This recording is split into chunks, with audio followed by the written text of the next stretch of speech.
एक बार महात्मा बुद्ध किसी गांव में प्रवचन दे रहे थे। वे अपनी बात को समाप्त करते हुए बोले, मानव के दुख का कारण है स्वयं को किसी से बांधना। जहाँ भी मोह होता है, बंधन होता है, वहाँ दुख स्वयं ही उत्पन्न हो जाता है।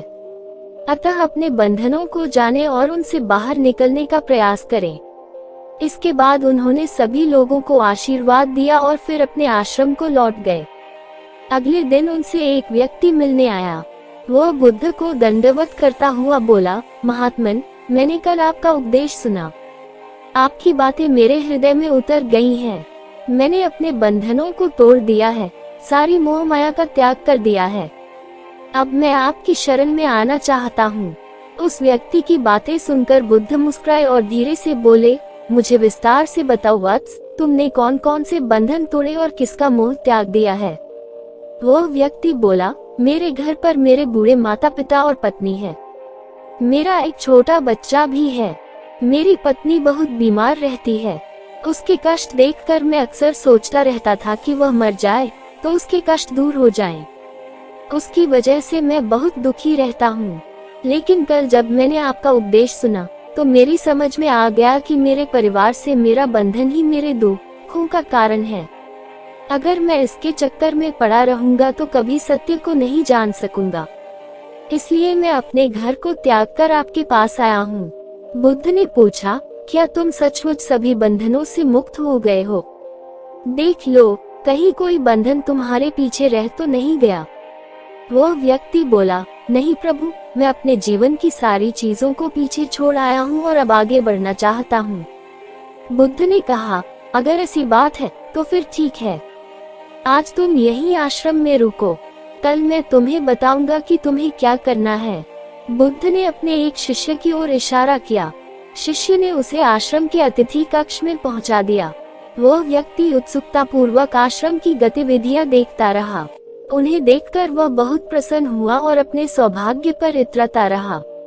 अगले दिन बुद्ध ने उस व्यक्ति को एक कार्य सौंपते हुए कहा, तुम्हें पूर्व की दिशा में जाना है। वहाँ पर तुम्हें एक गांव मिलेगा। गांव के बाहर ही एक साधिका का घर है। वो तुम्हें कोई वस्तु देगी, उसे लेकर तुम्हें वापस मेरे पास आना है। वो व्यक्ति पूर्व दिशा की ओर चल पड़ा। गर्मी का मौसम था। कुछ ही देर में वह पसीने से तरबतर हो गया। उसे प्यास भी सताने लगी। वो सोचने लगा कि अगर इस समय मैं अपने घर पर होता तो इस तरह गर्मी में पसीना नहीं बहाना पड़ता। कुछ दूर और चलने पर उसे भूख भी सताने लगी, पर वह एक सुनसान और बंजर रास्ता था। आसपास न तो कोई पेड़ था और न ही पोखर तालाब। वो पुनः सोचने लगा कि अगर मैं इस समय अपने घर पर होता तो अपनी पत्नी के हाथ का बना स्वादिष्ट भोजन कर रहा होता। पता नहीं क्यों बुद्ध ने मुझे गर्मी में इतनी दूर भेज दिया। काफी देर तक चलने के बाद वह व्यक्ति गांव में जा पहुंचा। गांव के बाहर ही एक घर बना हुआ था। उसने दरवाजे के पास पहुंचकर उसे धीरे से खटखटाया। दरवाजे को एक साधिका ने खोला। उसके चेहरे पर एक अद्भुत तेज था। वो व्यक्ति उसे देखकर मंत्रमुग्ध हो गया। साधिका ने उसे अभिवादन करते हुए कहा, मैं जानती हूँ कि आपको बुद्ध ने भेजा है, आप अंदर आ जाएं। वो व्यक्ति घर के अंदर चला गया। साधिका के कहने पर उसने पानी से हाथ मुंह धोया और एक चटाई पर बैठ गया। साधिका ने उसके सामने भोजन की थाली रख दी। वो जल्दी जल्दी भोजन करने लगा। अचानक उस व्यक्ति की नजर साधिका के पैरों पर पड़ी। उसके पैर बहुत सुंदर थे। वो उन्हें देखता ही रह गया। तभी साधिका ने उसका ध्यान भंग किया। वो बोली, जिस व्यक्ति को बुद्ध के चरणों में स्थान मिल जाता है फिर उसे किसी अन्य के चरणों की आवश्यकता नहीं पड़ती। साधिका की बात सुनकर वह व्यक्ति लज्जित हो गया और नजरें नीची करके चुपचाप भोजन करने लगा। भोजन करने के बाद साधिका ने कहा, आप बहुत दूर से आए हैं, थक गए होंगे, यही चटाई पर लेट जाएं, मैं पंखा कर दूंगी। वो व्यक्ति बहुत थका हुआ था। वह चटाई पर लेट गया और अपनी आंखें बंद कर ली। साधिका उसे पंखा करने लगी, पर लेटने के बाद भी उस व्यक्ति को चैन नहीं आया। उसने धीरे से अपनी पलकों को खोला और चोर नजरों से साधिका को देखने लगा। वो सोचने लगा, यह स्त्री कितनी सुंदर है, इसकी वाणी कितनी मोहक है। अगर यह मेरी पत्नी होती तो मेरा जीवन स्वर्ग बन जाता। साधिका इसके मन की बात समझ गई। वह बोली, शरीर में कुछ नहीं रखा है, यह केवल मांस, मज्जा और अस्थियों का जोड़ है। जो व्यक्ति इसके आकर्षण से मुक्त हो जाता है, वही सत्य को प्राप्त कर पाता है। यह सुनकर वह व्यक्ति घबरा गया। वह चटाई से उठ बैठा और बोला, अब मुझे बुद्ध के पास जाना चाहिए। कृपया आप मुझे वह सामान दे दें जिसके लिए बुद्ध ने कहा था।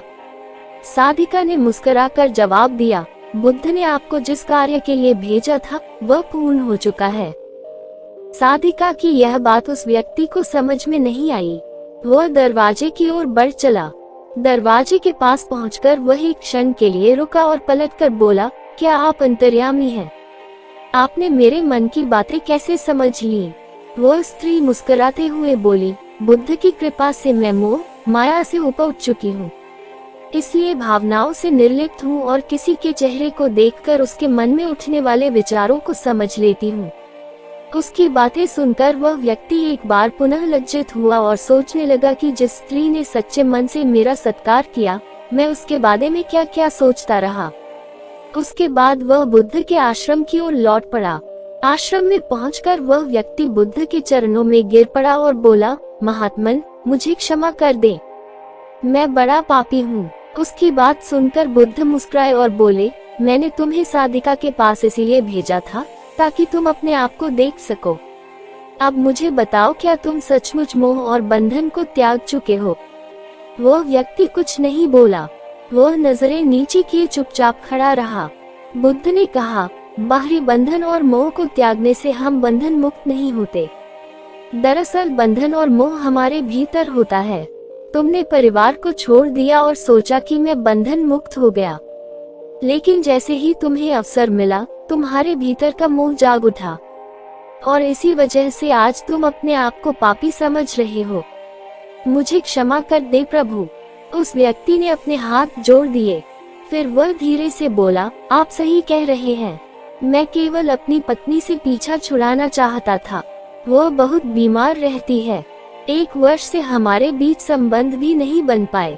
मैं कुछ ज्यादा कमाता भी नहीं हूँ, इसलिए मैं अपने परिवार के दायित्वों का निर्वहन भी ठीक ढंग से नहीं कर पा रहा हूँ। शायद इसीलिए मैं अपने परिवार से पीछा छुड़ाना चाहता था, पर अब मैं समझ गया हूँ, मेरा परिवार ही मेरा सत्य है और उसके दायित्वों का निर्वहन ही असली कर्म है। बुद्ध बोले, मैं जो कुछ भी कहता हूँ वह अपने अनुभव के आधार पर कहता हूँ। लोग मेरी बातों को सुनते तो हैं, पर वे अपने स्वार्थ के अनुसार ही उसका अर्थ ग्रहण करते हैं। इसीलिए मोह, माया, कामना, इच्छा, वासना, क्रोध को लोग बाहर की ओर खोजते हैं, जबकि यह हमारे भीतर ही है। हम दूसरों को देखकर तरह तरह की कामना करने लगते हैं।